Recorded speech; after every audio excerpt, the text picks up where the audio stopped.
Okay, so oh, I'm muted. Does it say I'm muted?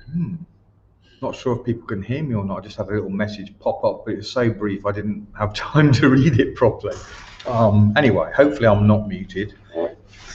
If anybody does get on, it'd be good if they message me. There's nobody on right now. Facebook is pretty much not showing my lives to virtually anybody.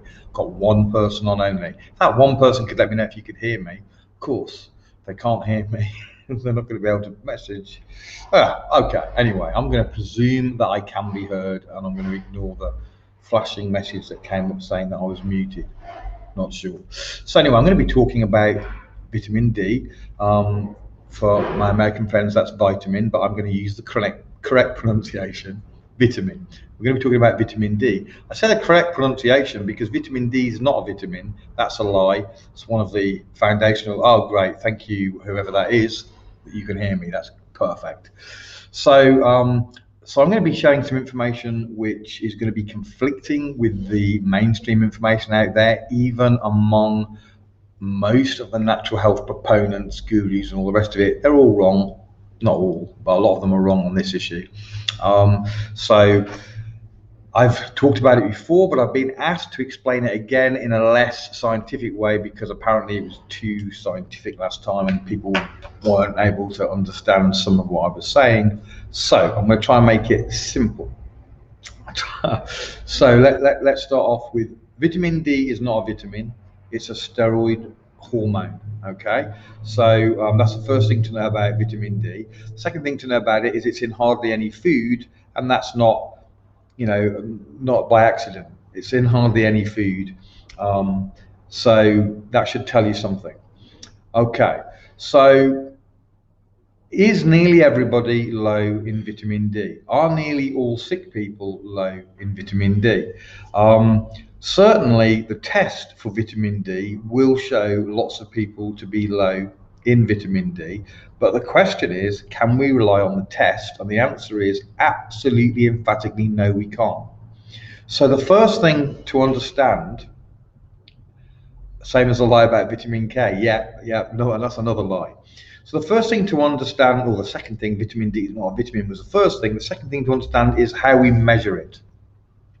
So you need to understand a few. I'm going to make this extremely simple, so don't get scared. It's going to be very, very simple, this one. I'm going to try not to use hardly any sciencey stuff at all in this particular video. So there's two types of vitamin D in your body. Vitamin D that your body is using and vitamin D that your body is storing. Okay, so vitamin D being used, vitamin D being stored. Now the vitamin D being stored is not technically vitamin D, but it's the correct word would be substrate, but I'm going to say ingredient. Okay, so it's the ingredients in storage ready for the body to make the active form. Okay, so there are 14 ingredients. Okay, so when we test for vitamin D, you would think they would test all of the active, all of the stored, and then give some figures. Here's what's active in your body right now, here's what's stored. What they actually do is they ignore the active and they only look at the stored, and then they ignore 12 of the 14 ingredients and they look at 2 of the stored ingredients and they tell you that figure, and that's the only figure they tell you, and they ignore all the other 12 stored and all the active vitamin D and tell you whether you're high or low. That's what the test does. Okay, it's called D25 that they're looking at, rather than D125, which is the active form that they should be looking at as well. I mean, it's good to know the stored as well, but okay, so why would somebody be potentially low in 2 of the ingredients in the stored? Well, one of the reasons that you may be low is because you're making a lot for some reason. What might that reason be? Because you're sick. So if you're sick, you may well be making a lot of D, which means your active D is high. So your body's using a lot of it. So then they do a little test and they say, hey, you're low in D and you're sick. It's because you're low in D. No, you're low in D because you're sick. But they try to correlate it to because you're low in D, you're sick, so what you need is more D.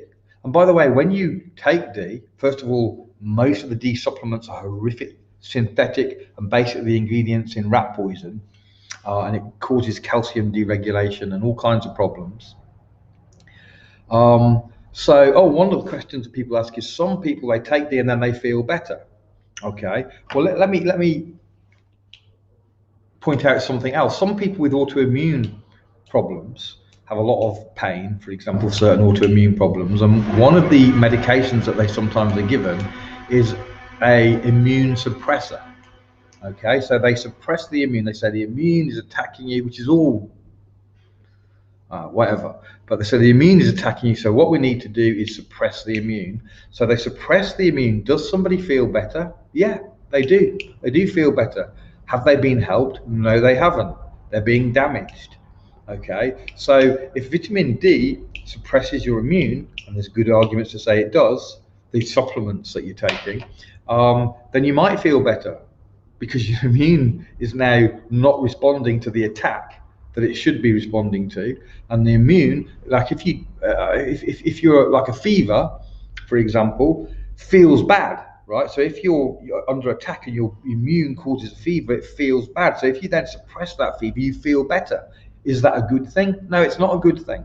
You're supposed to have a fever. That's your immune working. Suppressing your immune is not a good idea. Okay, so for those people arguing, but I felt better after I took D, that might be a good thing. Depends on what the D did. And what I would say is the D is doing something that's not good that you're taking. So I'm not against D, by the way. D's, a critical hormone, very, very powerful hormone, but I'm against supplementing with it in most situations, nearly always. I'm against supplementing with it, except for very rare situations. What about D3 and K2 in black seed oil? Any nutrients in food, and black seed oil is a food, is fine. So if you're taking cod liver oil, or you're eating fish, or you're eating mushrooms, some mushrooms have got D in it, that's all fine, not a problem. Okay, but and they're not D, they are the substrates, the ingredients for your body to make D. That's fine. Okay, so yeah, all food forms are fine. The only sometimes exception is if they concentrate something too much from food. Can't really think of any supplements that are out there that do that. Usually when it's very high levels, it's because it's synthetic. That's one little clue. With C, vitamin C, you can get vitamin C from food, and that's great. If you get the usual, high doses of C, it's not real C, it's synthetic C. You can't get that level in food. And the synthetic C is only well, first of all, it's not real C anyway, it's a fraction. But anyway, so yeah, so D in food, great. Have your cod liver oils, have your mushrooms and your fish, no problem. Just the synthetic ones that the doctors ask yourself, why are all the mainstream doctors pushing vitamin D? Why? Since when do the mainstream doctors are pushing D? Why? Because they're told to, effectively by Big Pharma. Why is Big Pharma pushing D? That should be a little warning right there. Is D3 necessary for COVID recovery? No, not at all. In fact, it's damaging. I'm recovering and taking zinc supplements, C, D3. Okay, so everything that you've just listed, Carolyn, is fine, except the D3.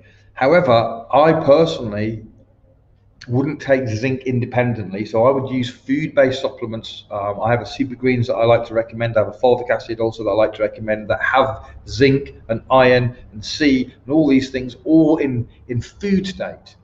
So your C is probably synthetic. Now there is a place for synthetic C sometimes, but I prefer food sourced. And I prefer food source zinc. But there's a difference between elemental minerals like zinc and iron okay, and food state. So for example, let's take iron. That's an easy one to explain. So iron, if you take iron from the doctor, it's probably pieces of metal.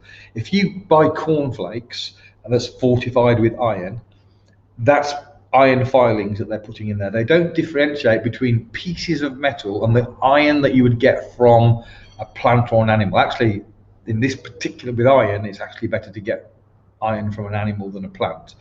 Zinc, you can get it from a plant. But the form of zinc, the form of iron, needs to be food state, not elemental, because our bodies absorb elemental very, very poorly. That's why you'll see a lot of mineral supplements will say chelated.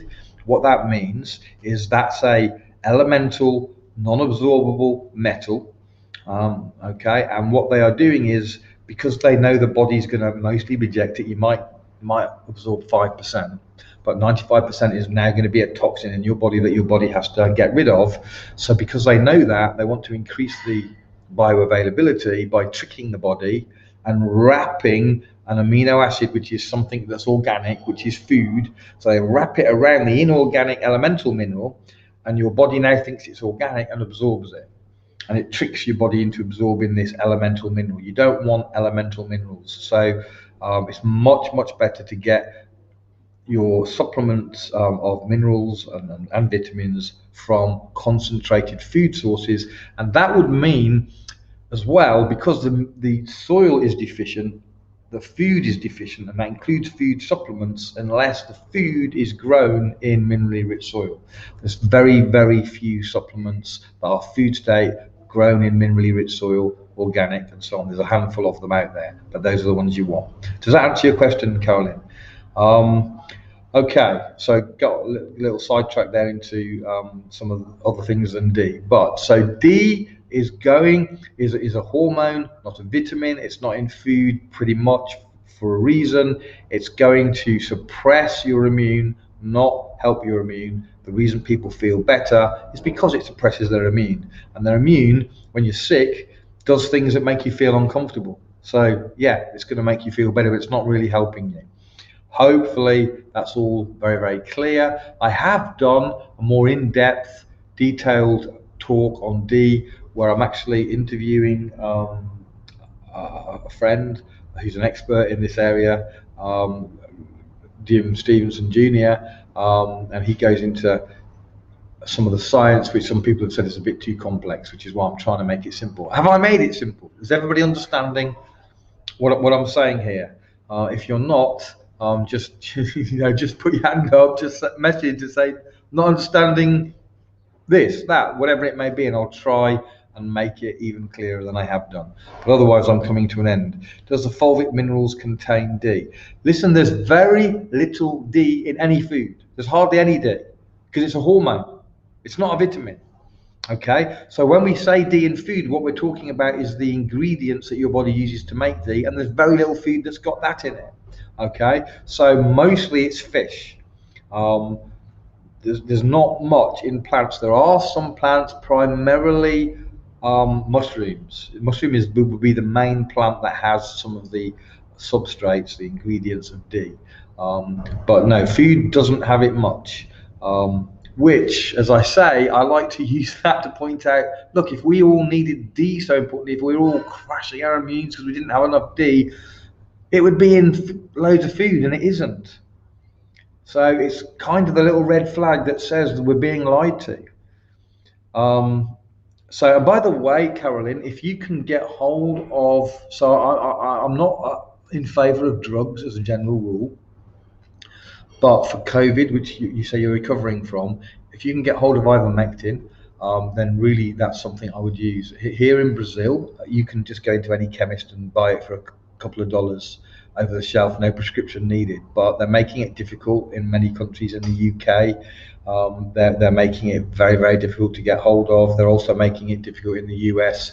You can get it usually for animals, like if you have a horse or I think dogs, you can get it for them, which is the same drug exactly, maybe in different dosages, but you'd have to, well, obviously you wouldn't ever use a horse aimed ivermectin, even though it's identical, because you might take the horse dose and that wouldn't be very healthy. So any tips for loss of taste and smell? So one of the things that I recommend is a folic acid called black oxygen. I've had people that have got their sense of taste and smell back within 10 minutes of using that. I've also had people with a super green that I recommend from a company called Touchstone that have found that their taste has come back pretty quick once they're using that. So one of the I'm not sure of the apps, totally sure of the mechanism why people are losing their sense of taste and smell, specifically with the thing that's going around, but usually it's to do with mineral imbalances. So zinc is one of the minerals that you need for your taste, for example. So if you're fighting off something, you use more minerals, more nutrients in general, more vitamins, but especially minerals. So if you're low and then you're fighting something, you run out. Okay, and then your body can't do things such as smell and taste and so on. So you have to make sure that you get your nutrients right up. So those are the two that I use. I have links to both of them. If you want either of those products, and anyone that gets products via me, which you would be doing if you use my link, gets full free support as well. I'll help you to use it, dose, and how to use it correctly, and so on. Another thing that's helpful is increasing your glutathione. So as a consequence, something called NAC, they're trying to make that difficult to get hold of as well. That is a substrate ingredient of glutathione. I have a product that I recommend that increases your glutathione by 300%. Very happy to share links and info on that if people want that. But NAC is good to get if you can get it. It's getting hard to get. And then I use something called Protandim NRF2. Again, I have the link for that. If you do get that, you're going to need help in how to use it correctly. But if you want that link, again, just ask me. But increasing your glutathione. So glutathione, one of the things it does is it helps your body remove graphene oxide, which is a big deal right now. It helps so many different areas. It's actually billions of times more powerful than vitamin C in terms of its ability to fight oxidation, which is caused by these toxins, spike proteins, graphene oxide, and so on and so on and so on. So hopefully, Paula, that answers your question. I'm happy to chat privately if you want more specifics or individual help. I'm just going to watch it back on training and nutrition, and we don't. I think it says do, and then there's a T. I reckon the N's been missed, and that was don't. We don't recommend D either. Great to know I'm in line with you. That is good to know, Paula. So that's good that you're not recommending D, and you're being trained to do that. That is fantastic. Will you send me the links, please? Yes, I will do that, Paula. Message me in Messenger, so that when I go to iMessenger, I have a message there to remind me. I don't have to go through a load of messages to find it. So that'd be great, Paula. I'm not saying I won't find it, but it's easier if you just message me. Okay, unless there's any other questions that come in pretty quick, I'm gonna call it a day there. Have got a little bit away from D, a lot of the, but it's all related, so it's all good. So short summary: the mainstream media are massively pushing D, which is not a vitamin, it's a hormone. It's not hardly in any food. The test that they use is practically a fraudulent test that only looks at two substrates, two ingredients of the inactive D, and completely ignores the active D like it doesn't exist. And it does. And it's the most important part of the D, because it's the active D. It's the stuff that's doing something. It's not the stuff that's just in storage.